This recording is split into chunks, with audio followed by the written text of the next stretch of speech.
Hello friends, मेरा नाम विकास शर्मा है और यहाँ पे हम मैकेनिकल का पूरा कोर्स कर रहे हैं। इसके अंदर अभी हम स्ट्रेंथ ऑफ मटेरियल सब्जेक्ट पढ़ रहे हैं और इसके अंदर टॉपिक जो है वो भी हमारा चल रहा है बेंडिंग स्ट्रेस। तो बेंडिंग स्ट्रेस के अंदर अभी तक हमने जो बेंडिंग स्ट्रेस है कैसे लगती है वो हमने देख लिया है। इसके अलावा इसके जो प्योर बेंडिंग की जो इक्वेशन होती है उसको भी हमने सही ढंग से समझ लिया है और उसके टर्म्स जो हैं हर एक को हमने डिटेल में समझ लिया है कि वो किस टाइप से होते हैं और उसका मीनिंग क्या है हर एक का। इसके अलावा जो भी हमारे जो न्यूट्रल एक्सिस है उसको भी हम सही ढंग से समझ चुके हैं कि वो कहाँ पे लगती है और कैसे होता है, उसके ऊपर क्या होगा, उसके नीचे क्या होगा, एक्चुअल में न्यूट्रल एक्सिस होती क्या है और वो बनती कैसे। न्यूट्रल प्लेन और न्यूट्रल एक्सिस के अंदर भी हमने डिफरेंस को सही ढंग से समझ लिया है। तो चलिए आगे चलते हैं। अब हम आज पढ़ेंगे नेचर ऑफ बेंडिंग स्ट्रेस। सो अभी का हमारा तो टॉपिक है नेचर ऑफ बेंडिंग स्ट्रेस। तो इसका मतलब ये होता है कि जो हमारा कंप्रेसिव लगेगा और टेंसाइल लगेगा तो वो कैसे लगेगा, उसको रिप्रेजेंट किस टाइप से किया जाएगा। तो आज वो हम देखते हैं। जैसे कि सबसे पहले हमारे ऊपर कोई सी भी cantilever beam, simply supported beam ले लेते हैं। चलो इसके ऊपर यूडीएल मान लीजिए। तो क्रॉस सेक्शन अगर हम देखें कि इसका क्रॉस सेक्शन क्या रहेगा, हम ऑलरेडी डिस्कस कर चुके हैं कि ये जो व्यू होता है वो ऐसे होता है इस टाइप से। जो अब इधर से कैसा दिख रहा है ये वो इसको बोलते हैं। तो फिर वो अगर हम देखें तो रेक्टेंगल ले लेते हैं आज की अभी के लिए। इसका एक क्रॉस सेक्शन होगा तो इसके ऊपर एक न्यूट्रल एक्सिस भी होगी। यहाँ पे न्यूट्रल एक्सिस इसके ऊपर बेंडिंग स्ट्रेस जो है वो 0 है। इसी को फिर हम ऐसे अभी तो ऐसे इसको हम इस टाइप से रिप्रेजेंट करते हैं यहाँ पे फिर, और देखते हैं कि इसके यहाँ पर अभी ऊपर से फोर्स लग रहा है इसके ऊपर तो ये थोड़ा टिल्ट हो जाएगा। यहाँ पे ये सबको पता है।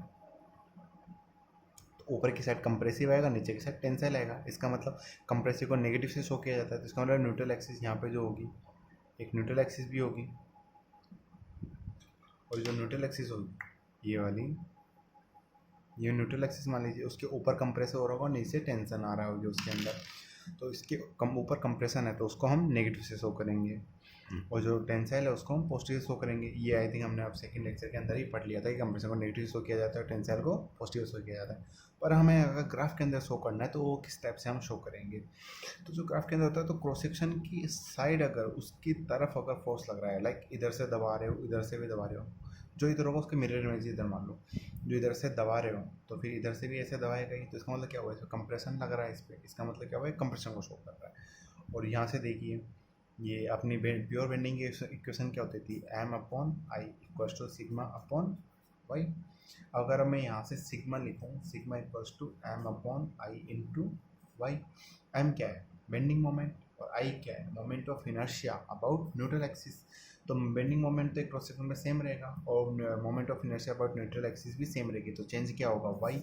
वाई क्या है, लेंथ, ये वेरी कर सकता है। और ये क्या हो गया, लीनियर। तो इसका मतलब क्या होगा, स्ट्रेस क्या होगा, एक लीनियर क्वांटिटी होगी। देखिए आप यहाँ पे क्या है, सिर्फ वाई पे डिपेंड कर रहा है तो ये एक स्ट्रेट लाइन टाइप से बनेगा। और न्यूट्रल एक्सिस पे क्या होगी, ये 0। तो यहाँ से वाई जितना ऊपर है उतना ही वाई नीचे है। उसका मतलब क्या होगा, जितना कंप्रेशन में ऊपर है उतना ही नीचे की साइड टेंसाइल में भी उतना ही होगा। तो टेंशन को किस टाइप से हमने शो करते हैं, बाहर की साइड। और मैग्नीट्यूड सेम रहेगा दोनों का, इसलिए क्योंकि देखिए बेंडिंग मोमेंट इस पूरे के लिए क्या सेम, आई इस पूरे के लिए क्या होगा सेम। वाई तो चेंज होगा और जितना वाई ऊपर होगा उतना ही वाई नीचे होगा इसमें, क्योंकि ये मिडल के अंदर है इसके। तो इस कारण से जितना इस पर कंप्रेशन लग रहा है उतना इस पर टेंशन लगेगा। तो ये इस टाइप से ये बेंडिंग स्ट्रेस को हम रिप्रेजेंट करेंगे। ये ऊपर वाला कंप्रेशन को शो कर रहा है, ये नीचे वाला टेंशन को शो कर रहा है। आई थिंक आपको एक चीज़ समझ में आ गई होगी कि हमने क्यों एरो को इसकी साइड लगाया है क्रॉस सेक्शन और यहाँ से अपोजिट में लगाया है। ये वाला जो है ये कंप्रेशन है और ये वाला जो पार्ट है ये टेंशन। आई थिंक आपको ये पूरी क्लियर हो गई होगी सही ढंग से। चलिए अब हम आगे चलते हैं। अब हम देखते हैं सेक्शन मॉडुलस। अब कुछ टर्म्स हैं जो हम ये देख लेते हैं, लाइक सेक्शन मॉडुलस होगा और ये मोमेंट ऑफ रेजिस्टेंस होगा, और ये मतलब ऐसे टर्म्स हैं जो हम देख लेते हैं। ये हमारे लिए इंपॉर्टेंट है क्योंकि एग्जाम के अंदर सीधे ये नाम दे देगा और बोल देगा ये चीज़ है, तो हमें इसे समझनी चाहिए कि होता क्या है।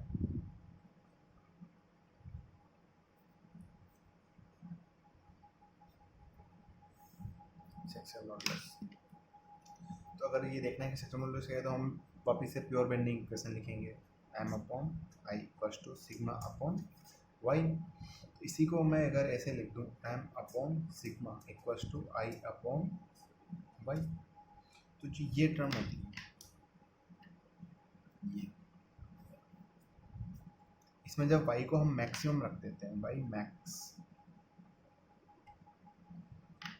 तो फिर इसी टर्म को फिर हम सेक्शन मॉडुलस बोलते हैं।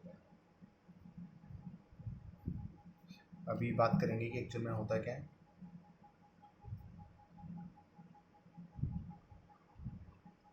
मॉडुलस और z से डिनोट किया जाता है। तो एक्चुअल में सेक्शन मॉडुलस होता क्या है, मतलब एक्चुअल में वो ठीक है, उसकी टेक्निकल टर्म क्या हो गई कि हाँ आई अपॉन वाई मैक्स जो है वो जेड हो गया, तो हाँ चलो ठीक है ये सेक्शन मॉडुलस है। पर ये होता क्या है, इसका मीनिंग क्या है, क्यों डिफाइन करना पड़ेगा हमें। तो एक्चुअल में सेक्शन मॉडुलस वो मॉडुलस होता है, मतलब लाइक कि जिसके ऊपर स्ट्रेस जो है, लाइक कि अगर ये किसी भी बीम का अगर ये सेक्शन मॉडुलस ज़्यादा है तो इसका मतलब ये होगा कि वो ज़्यादा स्ट्रॉन्ग है, ये स्ट्रॉन्ग को रिप्रेजेंट करता है। अगर आपको देखना है कि स्ट्रॉन्ग है या नहीं है तो हम सेक्शन मॉडुलस से देखेंगे।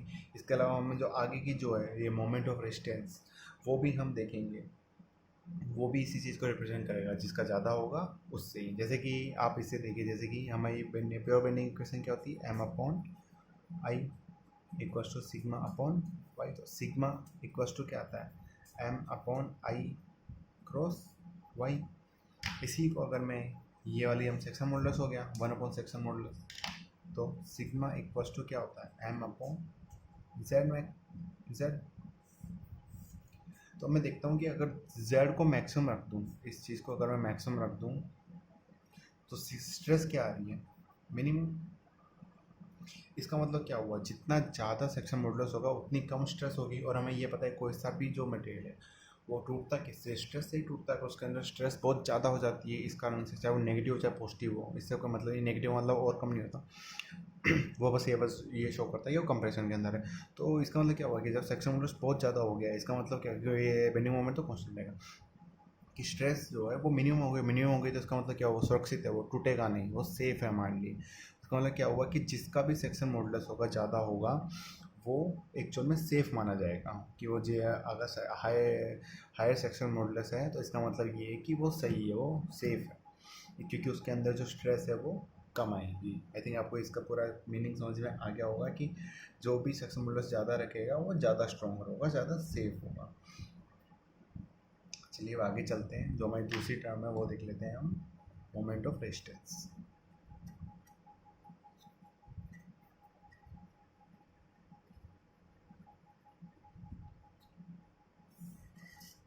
तो मोमेंट ऑफ रेजिस्टेंस क्या होता है, वापस से उसी से ही डिफाइन किया गया है, pure bending equation M upon I equals to sigma upon Y.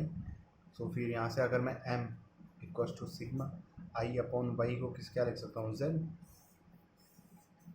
ये तो ये मोमेंट ऑफ रेजिस्टेंस ये होता है कि कोई सा मटेरियल है वो कितना मोमेंट मैक्सिमम अपने ऊपर रेस्ट कर सकता है विदाउट ब्रेकिंग, विदाउट टूटे हुए।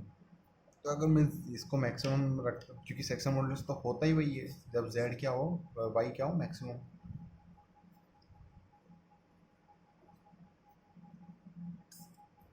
और इसको अगर मैक्सिमम होना है, क्योंकि ये तो कांस्टेंट हो गया, क्योंकि वाई तो हमने मैक्स रख दिया ना यहाँ पे, तो सेक्शन मॉडुलस हो गया, क्योंकि हमने ये पता है कि ये क्या होता है यहाँ पे, आई upon Y max.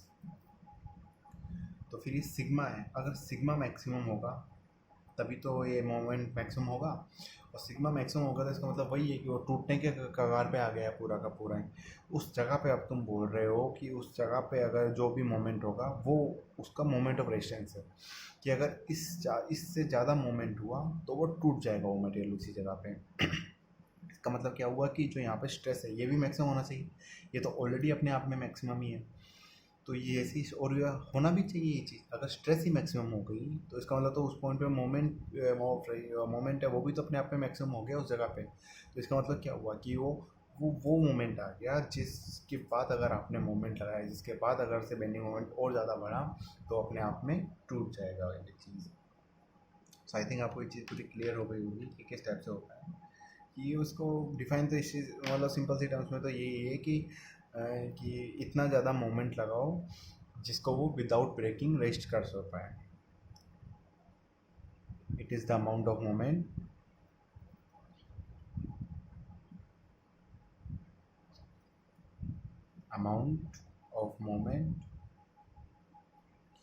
Which a material can resist without breaking. बस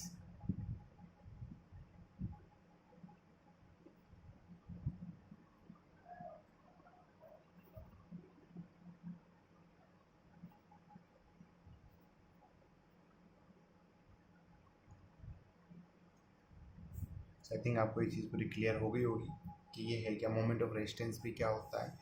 उतना मोमेंट जो बिना टूटे वो जो मटेरियल है वो सस्टेन कर पाए, और वो होना भी चाहिए क्योंकि स्ट्रेस ही मैक्सिमम आ गई उस जगह पे। ये सेक्शन मॉडुलस तो मैक्सिमम है ही, क्योंकि सेक्शन मॉडुलस क्या होता है, आई अपॉन वाई मैक्स, और वाई को जब हम मैक्सिमम रख देंगे तो उस जगह पे तो आई क्या मैक्सिमम। सो आई थिंक आपको ये पूरी क्लियर हो गई होगी ये बात। अब ये वो होता है सिंपल सा, पता नहीं क्या आपको ये पता ही नहीं पता, पर तो तभी मैं बता देता हूँ इस चीज़ को कि जो अपनी प्योर बेंडिंग की जो इक्वेशन होती है M upon I equals to sigma upon Y, इसको हम क्या बोलते हैं, प्योर बेंडिंग इक्वेशन। बाकी क्वेश्चन बने नहीं बस नॉलेज के लिए कि हाँ ये है, क्योंकि वो समझने में थोड़ा सही रहता है। तो प्योर बेंडिंग का मतलब हमने क्या समझा था, जहाँ पे बेंडिंग मोमेंट क्या रहे, बेंडिंग मोमेंट हमारा क्या रहे, कांस्टेंट। और कांस्टेंट का मतलब क्या हो गया, अगर उसका डिफरेंशिएशन करूँ तो वो क्या आना चाहिए, ज़ीरो। और डिफरेंशिएशन करने पे आता क्या है, शेयर फोर्स। तो इसका मतलब तो ये हो गया कि हम जो प्योर बेंडिंग मोमेंट की जो इक्वेशन है वो हम कहाँ अप्लाई कर सकते हैं, जहाँ पे शेयर फोर्स क्या हो, ज़ीरो हो, शेयर फोर्स कांस्टेंट हो, सॉरी ज़ीरो हो। बेंडिंग मोमेंट यहाँ पे कांस्टेंट होना चाहिए, बेंडिंग मोमेंट कांस्टेंट हो, और जहाँ पे शेयर फोर्स क्या हो, ज़ीरो, क्योंकि बेंडिंग मोमेंट का डिफरेंशिएशन, किसी कांस्टेंट का डिफरेंशिएशन ज़ीरो आता है, इसका मतलब शेयर फोर्स वहाँ पे ज़ीरो होना चाहिए। और शेयर फोर्स ज़ीरो हो गया, इसका मतलब क्या हुआ, जो बेंडिंग मोमेंट है वो या तो मैक्सिमम होगा या मिनिमम होगा। यही तो हुआ इसका एक्चुअल में मतलब, बेंडिंग मोमेंट कांस्टेंट है तब भी ज़ीरो है, और किसी उसका अगर वो इसका बेंडिंग मोमेंट का अगर हम इसका डिफरेंशिएशन करते हैं तो इसका मतलब क्या होगा, उस पॉइंट पे या तो मैक्सिमम होगा या मिनिमम होगा, होगा कांस्टेंट ही, मैक्सिमम होगा या फिर मिनिमम होगा। तो बस यही है कि जहाँ उसी पॉइंट पे ऐसा नहीं है कि किसी भी पॉइंट पे आप अप्लाई कर सकते हो, आप इसको तभी कर सकते हो जहाँ पे शेयर फोर्स क्या रहा हो, ज़ीरो। ये सबसे ज़्यादा इंपॉर्टेंट बात है। क्वेश्चन बनता नहीं, हालांकि वो पूछता ही वही है, हमें क्वेश्चन पता लगता है नहीं, हम तो बस जहाँ से उसने पूछ लिया। पर हमने कभी पूछा कि क्यों वो उसी पॉइंट पे बता रहा है, किसी और पॉइंट पे भी तो निकालने को बोल सकता है। या तो आपसे उसी जगह पूछेगा जहाँ पे शेयर फोर्स ज़ीरो हो रहा हो, या फिर बेंडिंग मोमेंट मैक्सिमम हो रहा हो या मिनिमम हो रहा हो, क्योंकि उस जगह पे भी शेयर फोर्स क्या होता है, ज़ीरो होता है। तीन ही कंडीशन होंगे, कांस्टेंट पे पूछ सकता है, मैक्सिमम पे पूछ सकता है, और मिनिमम पे पूछ सकता है, इसके अलावा और कहीं नहीं पूछेगा वो आपसे। आई थिंक आपको ये चीज़ तो क्लियर हो गई होगी। वैसे तो ये सिंपल सी चीज़ थी, पर तभी मैंने आपको ये बताना थोड़ा सही समझा। आगे हम देखते हैं कि जो बेंडिंग स्ट्रेस है, अगर वो मतलब दो दो तरह से लग रही हो, लाइक कि जो एग्जांपल के तौर पे अगर हम देख लेते हैं कि लाइक कैंटिलीवर बीम मान लो आप, उस पर यूडीएल लग रहा है, यूडीएल अपना फेवरेट है क्योंकि इसी पे मैक्सिमम क्वेश्चन बनते हैं। और मान लीजिए आप एक्सेल लोड भी लग रहा है, लेंथ मान लीजिए एल, बस इतना ही बहुत है। वो एक एरिया और ले लो, उसके लिए कहा हो जाएगा, तो एरिया मान लीजिए आप ए। तो इस जगह पे क्या होगा कि अगर उसने दो दे दिए हैं, अब हम इस चीज़ को कैसे निकालेंगे कि इस जगह पे उसने बोल दिया कि भाई साहब अब देखो इस जगह पे क्या होगा, प्योर बेंडिंग तो नहीं हुई। प्योर बेंडिंग इक्वेशन अगर हमें अप्लाई करनी है तो या तो वो कांस्टेंट हो, बेंडिंग मोमेंट कांस्टेंट है नहीं, क्या कहीं पे मिनिमम है, तो मिनिमम पता नहीं, पर मैक्सिमम इस जगह पे होगा, मैक्सिमम इस जगह पे होगा। तो वो यहाँ पर ही पूछेगा, वो बी पॉइंट दे दिया और यहाँ पर सी दे दिया, बोलेगा find bending stress at B. तो अगर हमें इस टाइप से निकालना है find bending stress at B, तो हमें वो किस टाइप से करना है और इसका ग्राफिकल रिप्रेजेंटेशन किस टाइप से होगा। तो हमें ये तो पता है कि एक तो जो यूडीएल लग रहा है उसके कारण से यहाँ पर स्ट्रेस आएगा, उसके अलावा एक जो एक्सियल लोड लग रहा है सीधा, वो भी तो स्ट्रेस जनरेट करता है। अगर आपको पता हो तो स्ट्रेस क्या होता है एक्सियल लोड के अंदर, पी एफ ओ ए। क्योंकि आपको अगर पता हो तो हमने ये पढ़ा था, जब हमने पढ़ा था नॉर्मल स्ट्रेस। नॉर्मल स्ट्रेस क्या होते हैं, दो टाइप के होते हैं, एक्सियल स्ट्रेस और बेंडिंग स्ट्रेस। देखिए अब दोनों लगा दिए हमने यहाँ पे, एक्सियल स्ट्रेस भी लगा दिया और ये इस वाले के कारण बेंडिंग स्ट्रेस भी लगा दिया। तो इस पर बेंडिंग स्ट्रेस भी आएगा और एक्सियल स्ट्रेस भी आएगा। अब इसको अगर इसका हम क्रॉस सेक्शन, अगर हम क्रॉस सेक्शन आपको पता ही होगा, ये अभी हम ऐसे देख रहे हैं तो इसको ऐसे देखें तो ये क्रॉस सेक्शन किस टाइप का होगा। तो इसको हम रेक्टेंगल मान लेते हैं एक टाइप के लिए, ये रेक्टेंगल है यहाँ पे। तो बेंडिंग स्ट्रेस क्या होता है, P/A, और ये तो सब जगह सेम होगा। और ये किस टाइप से लग रहा है, यहाँ पे टेंशन में लग रहा है बाहर की साइड, तो इसका रिप्रेजेंटेशन क्या होगा, बाहर की साइड। और ये तो कांस्टेंट है तो ये हर एक पॉइंट पे सेम लग रहा होगा, तो इसका ग्राफिकल रिप्रेजेंटेशन ये होगा P/A।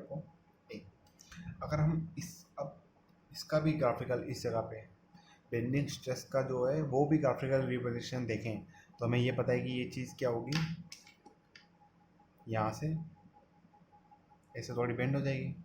अब बेंड होगी तो देखिए ये है, इसकी लेंथ कम हुई है, इसकी लेंथ ज़्यादा है, इसका मतलब इस पर क्या है, टेंशन, और इसके ऊपर क्या है, कंप्रेशन। अब टेंशन का मतलब क्या हुआ, बाहर की साइड, कंप्रेशन का मतलब क्या हुआ, अंदर की साइड,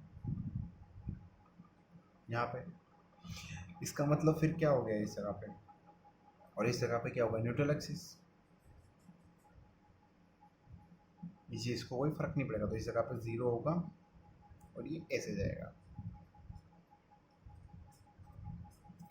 ये किस में होगा, पॉजिटिव का, क्योंकि ये टेंशन में, और ये कंप्रेशन में, तो ये नेगेटिव होगा। और ये तो पूरा पॉजिटिव है क्योंकि ये तो पूरा टेंशन है। अब इन दोनों का सम हो रहा है इस जगह पे, इस जगह पे दोनों का सम हो रहा है, तो इनको वेक्टरली सीधा का सीधा सम कर दो, 30 + 30, तो ये बढ़ गया। मैं अज्यूम करता हूँ कि अब यहाँ पर ये पॉजिटिव और ये नेगेटिव है, तो या तो ये नेगेटिव में जाएगा, पॉजिटिव का डिपेंड करेगा कि ये ज़्यादा है ये ज़्यादा है। मैं अज्यूम करता हूँ कि P/A ज़्यादा है, तो इसका मतलब ये ज़्यादा है, इसमें से ये कम चला गया, तो इतना सा बचा यहाँ पर आएगा। सॉरी, तो ये इस टाइप से बनेगा।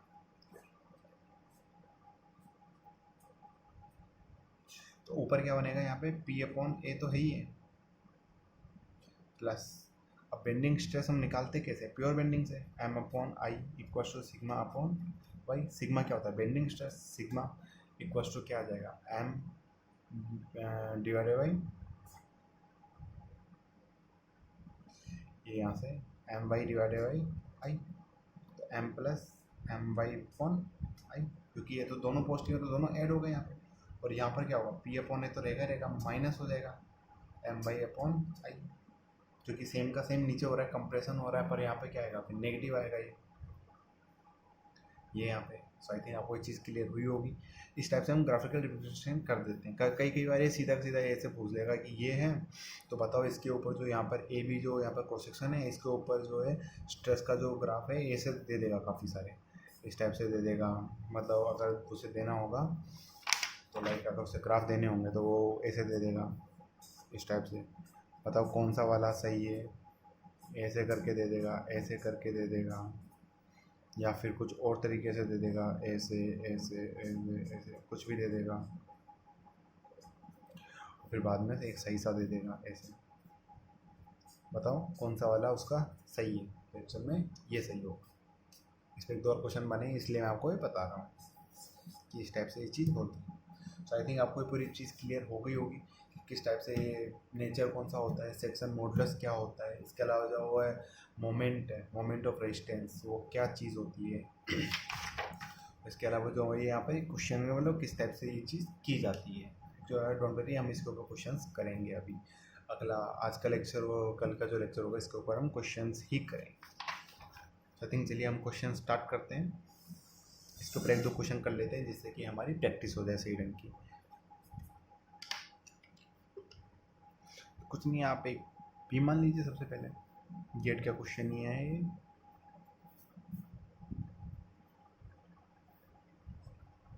क्या लिया हमने, सिंपली सपोर्टेड व्यू। हमेशा ध्यान रखिए कि जो भी करो उस समय आपको ये भी पता होना चाहिए कि आप बना भी क्या रहे हो और क्या है। ऊपर की साइड लग रहा है, नीचे की साइड लग रहा है, बीच की डिस्टेंस L ली है सब जगह पर, और यहाँ पर एक पॉइंट है A। अब उसने हमें क्या क्या दिया हुआ है, लोड दिया हुआ है P, जो लोड है वो दिया हुआ है 1 न्यूटन, लेंथ दे दी है 1 मीटर, E उसने दे दिया है 200 गीगा पास्कल। और जो इसका क्रॉस सेक्शन है, ये यहाँ पर एक क्रॉस सेक्शन है, ये उसने स्क्वायर दिया है और एरिया दे दिया 10x10 मिलीमीटर का। और उसने बोला है कि फाइंड बेंडिंग स्ट्रेस एट ए, और ये पॉइंट का यहाँ पे। यार चलिए स्टार्ट करते हैं।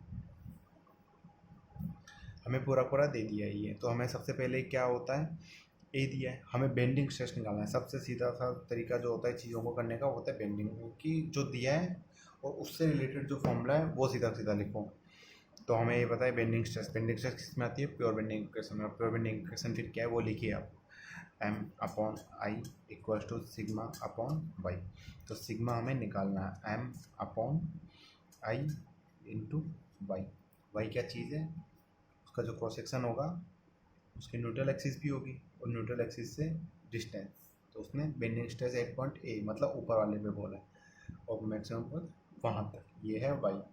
आई क्या चीज़ है, moment of inertia about neutral axis.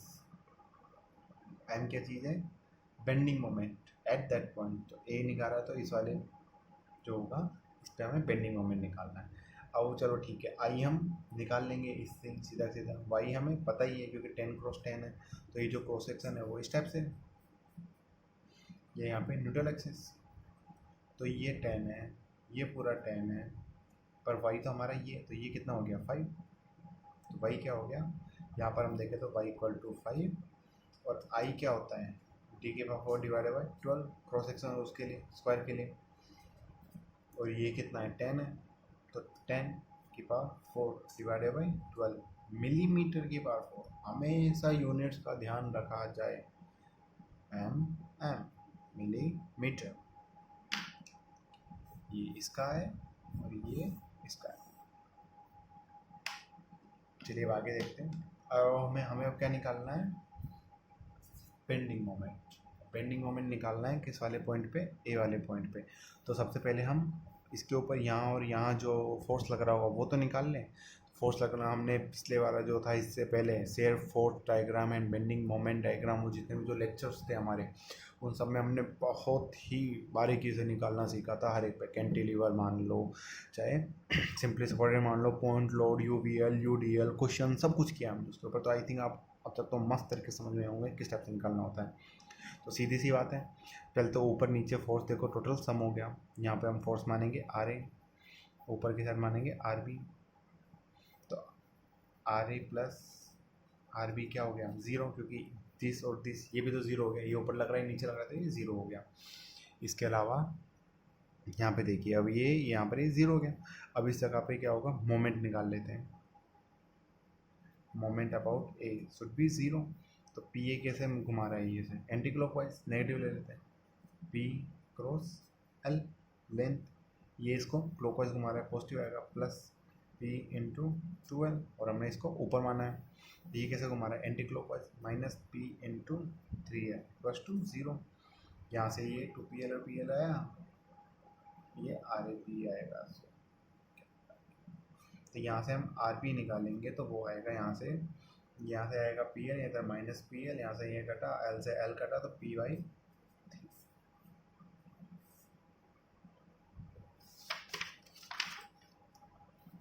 So R P हमारा यहाँ पे क्या आ गया, पी वाई 3।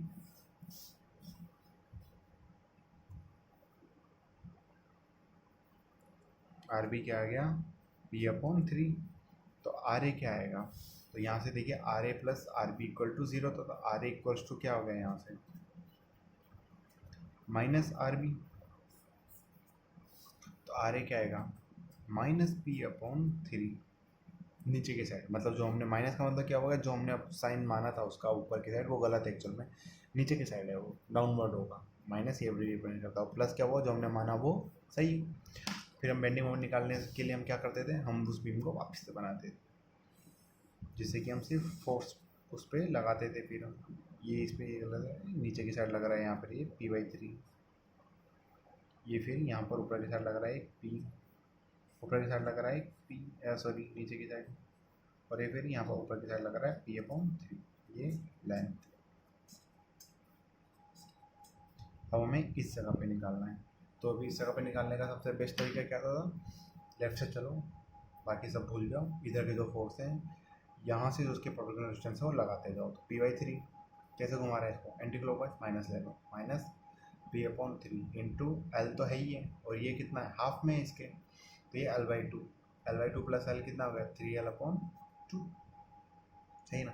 अब ये कैसे घुमा रहा है इसको? पॉजिटिव साइड, तो प्लस P इंटू ये कितना हो गया? L/2 इक्वल्स टू, अब देखते हैं इस जगह पे बेंडिंग मोमेंट आ कितना रहा है।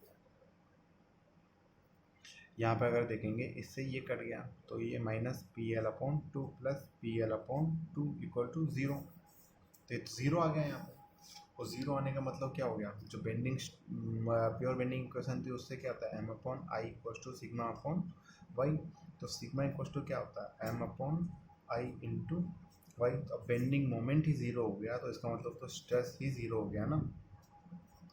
तो इसका मतलब क्या होगा कि इस वाले पॉइंट जो था, ये वाला जो पॉइंट था यहाँ पे उसने जो पूछा था, इस जगह पे स्ट्रेस ही नहीं है, मतलब स्ट्रेसलेस है, ये पूरा ज़ीरो है उसके ऊपर स्ट्रेस, ना कंप्रेशन ना कंप्रेसिव स्ट्रेस है इसके ऊपर, ना टेंसल स्ट्रेस है, कुछ नहीं है इसके ऊपर, ज़ीरो है ये। सो आई थिंक आपको ये समझ में आया होगा किस टाइप से होता है।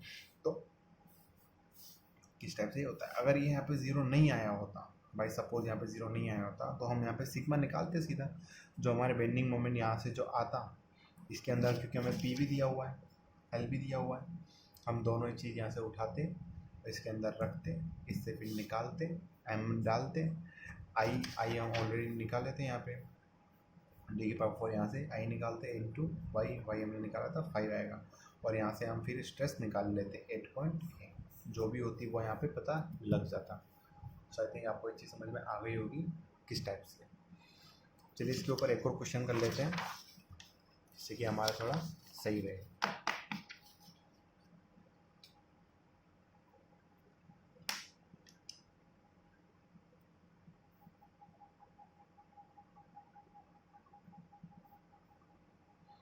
ये भी एक गेट का ही क्वेश्चन है।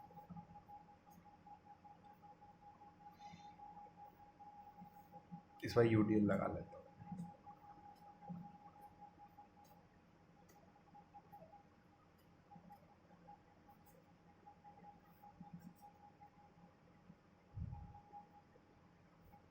जो ये हो गया है, इसकी 4 मीटर लेंथ दी हुई है, ये कितना दिया हुआ है? 10 किलो न्यूटन पर मीटर में देगा ये, क्योंकि 1 मीटर का कितना है उसके हिसाब से। तो ये यहाँ पे ये हो गया, इसका क्रॉस सेक्शन उसने दिया हुआ है रेक्टेंगल 100, और ये पूरी 200,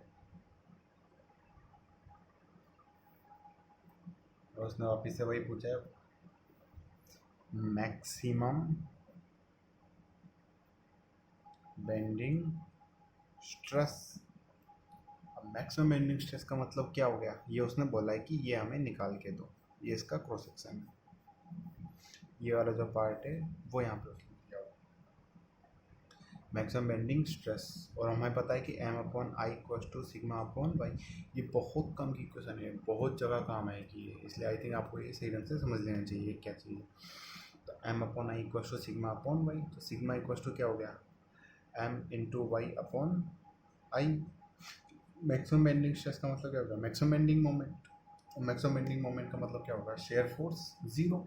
तो इसका मतलब क्या हो गया कि उस जगह पे जो है हम प्योर बेंडिंग इक्वेशन यूज़ कर सकते हैं, क्योंकि उसने मैक्सिमम बोल दिया है।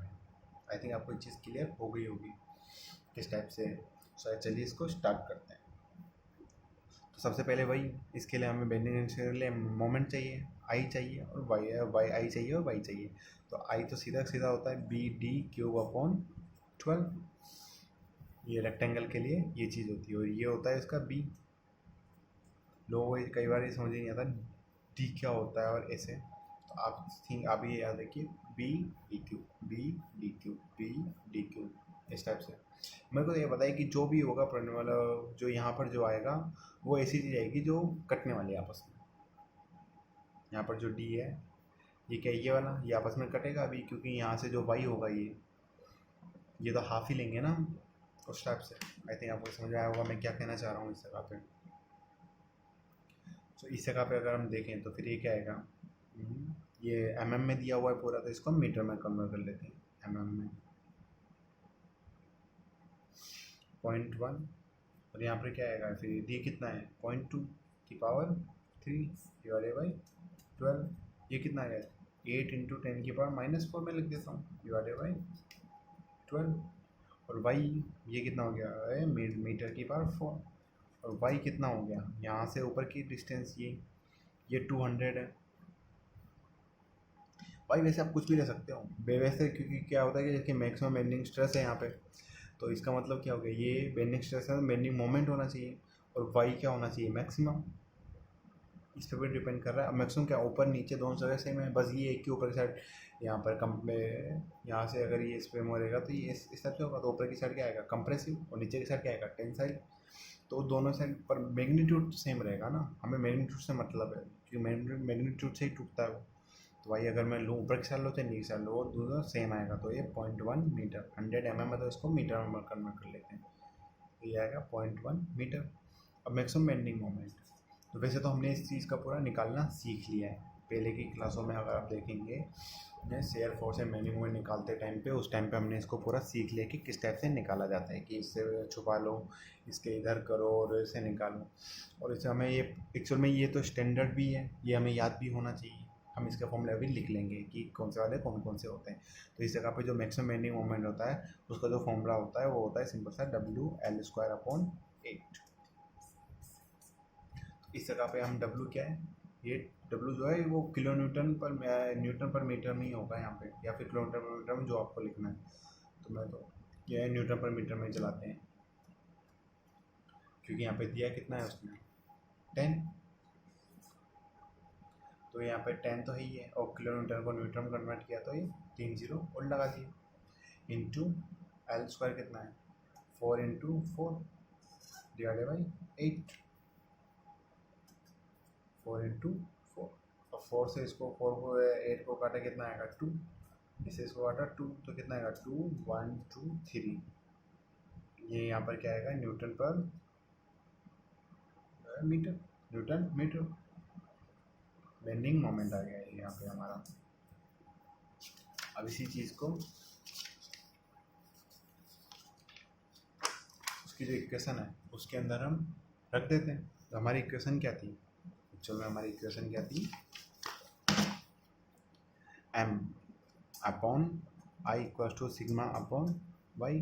तो सिग्मा क्या है हमारा m into Y upon I. अब हमारा m कितना निकल के आया 2000, y कितना है 0.1, और i कितना निकल के आया था हमारा 8 इंटू 10 की पावर -4 डिवाइडेड बाई 12 है, तो वो ऊपर की साइड चला जाएगा 12। अब यहाँ से अगर हम सॉल्व करें इसको 4 3 4 है ऊपर की साइड रहेगा, 4 and 3 7 में से गया 6, तो 3 इंटू 10 की पावर 6 न्यूटन पर मीटर स्क्वायर। इसको हम 6 है, इसको मेगा भी लिख सकते हैं, तो 3 मेगा पास्कल, यहाँ पे क्या आएगा।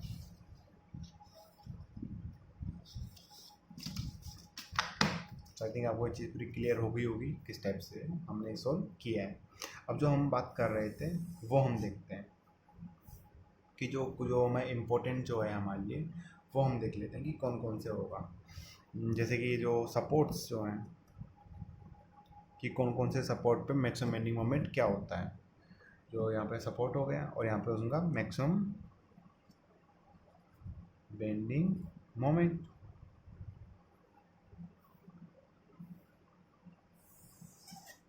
अगर हम देखें, अगर पॉइंट लोड दिया हुआ है हमें, पॉइंट लोड पता ही है, सिंपल सपोर्टिव बीम पे हम बात कर रहे हैं बस। अगर पॉइंट लोड दिया हुआ है मिडल में, तो उस जगह पे उसका जो मैक्सिमम बेंडिंग मोमेंट होगा वो होगा WL/4। अगर हमें UDL दिया हुआ है और कुछ नहीं लग रहा, सिर्फ यही दिया हुआ है UDL, तो उस जगह पे होगा WL²/8। आप सीधे याद रखिए। और अगर UVL दिया हुआ है